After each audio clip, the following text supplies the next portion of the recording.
Santa Teresa d'Ávila descreve a alma como um castelo feito de diamante, com 7 moradas ou etapas de progresso espiritual. No centro desse castelo está Deus, e a jornada da alma consiste em atravessar cada uma dessas moradas até alcançar a união plena com Ele. A transição entre as moradas não é linear e simples. A alma enfrenta dificuldades, tentações e períodos de aridez espiritual. Mas, à medida que avança, experimenta um aprofundamento na intimidade com Deus e se torna cada vez mais desapegada do mundo e de si mesma.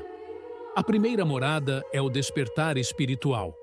Ela representa o início da jornada espiritual, quando a alma começa a reconhecer sua necessidade de Deus. A pessoa pode ter vivido por anos sem se preocupar com a vida espiritual, mas, de alguma forma, sente um chamado para mudar. No entanto, essa conversão inicial ainda é frágil. A alma está cercada por inúmeras distrações, tentações e pecados que a impedem de progredir com facilidade. Santa Teresa compara essa morada a uma casa cheia de poeira e insetos, onde a luz de Deus mal consegue entrar. Embora a alma comece a orar e buscar os sacramentos, ela ainda se sente dividida entre Deus e o mundo. Muitas vezes, cai em pecado, sente desânimo e tem vontade de desistir. Mas, mesmo com todas essas dificuldades, já existe uma pequena abertura para a graça de Deus, e isso marca o começo da caminhada rumo à santidade. Na segunda morada, a alma luta contra o pecado e a tentação. Nesta fase, a alma já reconhece a importância da vida espiritual e começa a buscar Deus de forma mais frequente. No entanto, ainda sofre com grandes tentações e oscila entre períodos de fervor e desânimo. Santa Teresa explica que o demônio trabalha fortemente nesta fase, tentando fazer a alma desistir, colocando dúvidas e dificuldades no caminho. Aqui, o maior perigo não são os pecados graves, mas a tibieza espiritual.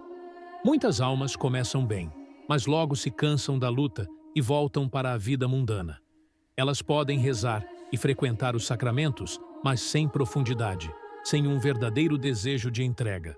O caminho para avançar nesta morada exige perseverança na oração, renúncia às más influências e um esforço constante para vencer os próprios defeitos. Se a alma for fiel, Deus começará a conceder-lhe mais luz e força para avançar. Terceira morada, a vida virtuosa. Aqui, a alma já tem um compromisso sólido com Deus. Ela ora regularmente, evita o pecado e vive uma vida mais disciplinada. Porém, essa estabilidade pode se tornar um perigo, pois a alma corre o risco de se acomodar e acreditar que já alcançou o necessário para agradar a Deus. Santa Teresa adverte contra o orgulho espiritual que pode surgir nesta fase. A alma pode se considerar melhor do que os outros porque reza, jejua e cumpre suas obrigações religiosas. Mas, na realidade, ainda está longe da verdadeira santidade. O desafio aqui é aprofundar ainda mais a humildade e a entrega a Deus. A pessoa precisa se desapegar da própria vontade e confiar plenamente na providência divina. Quem consegue dar esse passo começa a experimentar uma relação mais íntima com Deus. A quarta morada é o início da contemplação. A partir desta morada, a alma já não confia apenas em seus próprios esforços, mas começa a experimentar um novo tipo de oração, chamado de oração de quietude. Aqui, Deus age diretamente na alma, concedendo-lhe momentos de profunda paz e consolo espiritual. Santa Teresa compara essa experiência a um pequeno riacho que se encontra com o mar. Ele ainda não desapareceu completamente, mas já sente a influência das águas maiores. A alma sente um desejo ardente de Deus, mas ainda passa por períodos de aridez e provação, onde sente que Ele se afastou. Um dos principais perigos nesta fase é se apegar às consolações espirituais. A alma pode começar a buscar Deus pelos sentimentos bons que experimenta, e não por amor puro. Para avançar, é necessário aprender a amar a Deus pelo que Ele é, e não pelo que Ele dá. A quinta morada é a união incipiente com Deus. Nesta morada, a alma experimenta um estado chamado de união simples. Deus se torna o centro de sua vida, e ela sente um profundo desejo de se entregar totalmente a Ele. A oração se aprofunda ainda mais, e a alma começa a perceber que sua vontade está se alinhando à vontade de Deus. Santa Teresa usa a metáfora do casulo e da borboleta. Nesta fase, a alma é como uma lagarta que está se preparando para se transformar. Ainda há lutas e tentações, mas já existe uma entrega mais profunda. O maior perigo aqui é o medo de avançar. Muitas almas sentem que Deus está pedindo uma entrega total, mas hesitam porque não querem perder o controle sobre suas próprias vidas. Quem se abandona completamente ao amor de Deus começa a entrar nas moradas mais elevadas. A sexta morada é o sofrimento intenso e a purificação.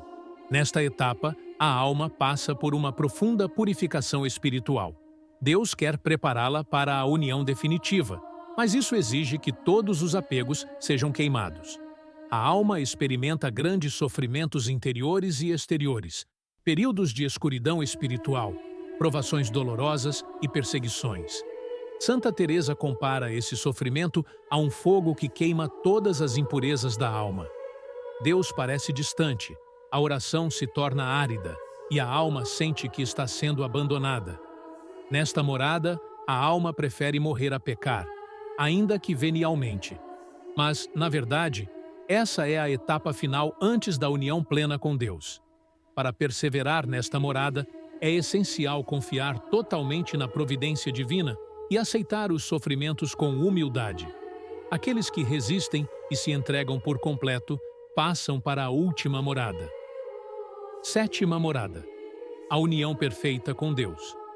A alma, agora purificada, entra na morada mais profunda do castelo, a união transformante com Deus.